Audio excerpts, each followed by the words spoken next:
Hi, boys and girls. We're going to continue reading Magic Treehouse Dinosaurs Before Dark. Our learning target for today is I can ask and answer questions in a text. So when we're reading a text, good readers always ask questions before, during, and after the reading. You ask questions when you're curious about something, when you want to make a prediction, when you want to clarify something, or when you want to think deeper about the topic.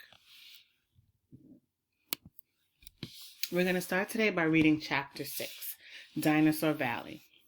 Annie, look at this, Jack called. Look what I found. Annie had gone up to the hilltop. She was busy picking a flower from the magnolia tree. Annie, look, a medallion. But Annie wasn't paying attention to Jack. She was staring at something on the other side of the hill. Oh, wow, she said. Annie! Clutching her magnolia flower, she took off down the hill. Annie, come back, Jack shouted. But Annie had disappeared. I'm going to kill her, Jack muttered. He stuffed the gold medallion into his jeans pocket. Then he heard Annie shriek, Annie? Jack heard another sound as well, a deep bellowing sound, like a tuba. Jack, come here, Annie called. Annie!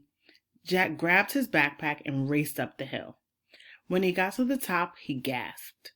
The valley below was filled with nests, big nests made out of mud, and the nests were filled with tiny dinosaurs.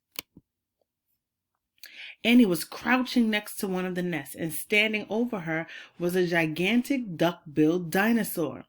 Don't panic, don't move, said Jack. He stepped slowly down the hill toward Annie. The huge dinosaur was towering above Annie, waving her arms, making her tuba sound. Jack stopped. He didn't want to get too close. He knelt on the ground. Okay, move toward me. Slowly, he said.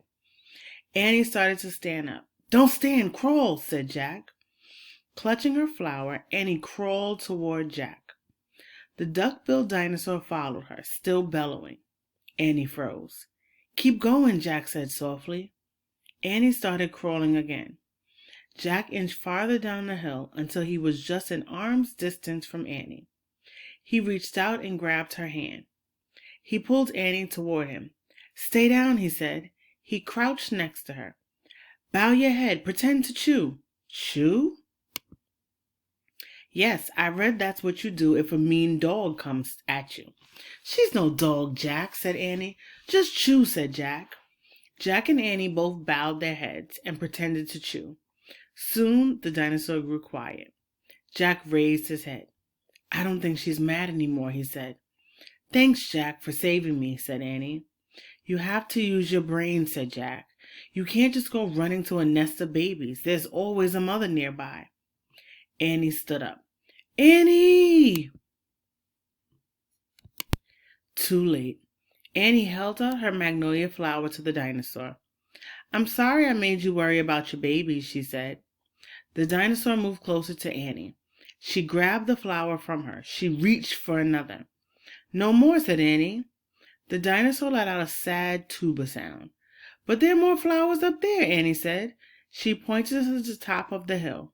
I'll get you some. Annie hurried up the hill. The dinosaur waddled after her.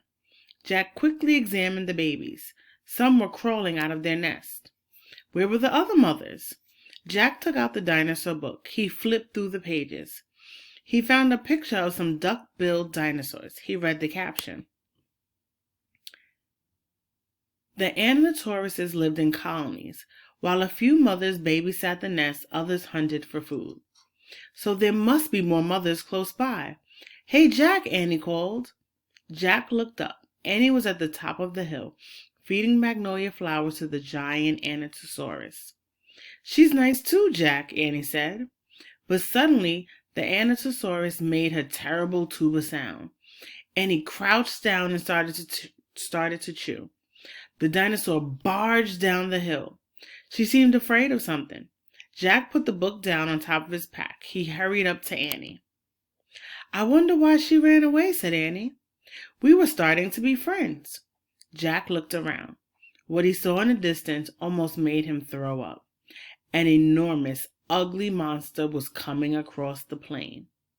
He was walking on two big legs and swinging a long, thick tail and dangling two tiny arms. He had a huge head and his jaws were wide open.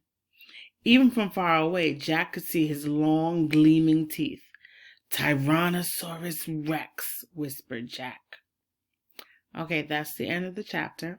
Now you're going to go back and answer the comprehension questions that go along with this chapter.